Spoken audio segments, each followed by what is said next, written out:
कसे काय मंडळी, तर आपण सेकंड पार्टमध्ये होतो हळदीचे नेरूरमध्ये आणि तुमका लांबनाच इकडनं मस्त मंदिर दिसत असतं. तर आपण असो कर एक श्री जटाशंकर मंदिर जवळ. तर आतमध्ये गेल्यानंतर बघितलो मंदिर तर एकदम भला मोठा होताच, पण त्या जेवढा भव्य आणि भला मोठा होता तेवढाच तर सुंदर होता. समोरच होती मस्त सुंदर दीपमाळी आणि ती एकदमच अट्रॅक्टिव्ह वाटत होती आणि आतमधला सभागृह होता एवढा मोठा.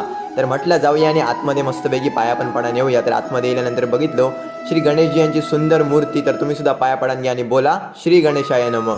तर मस्तपैकी पाया वगैरे पडान बाहेर इलो आणि एक गोष्ट दाखवत विसरलो होता, मोठं सुंदर मस्त फणसाचं झाड आणि आजूबाजूच्या आवारात पण छोटी छोटी मस्त मस्त देवस्थानं होती.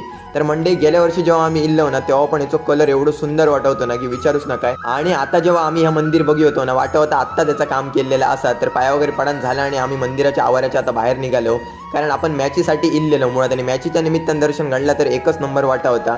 आणि बूट घातलेले त्याच्यामुळे असं माका वाटत होतं की माझी हाईट जरा आणखीनच वाढली आहे. पण माझा मित्र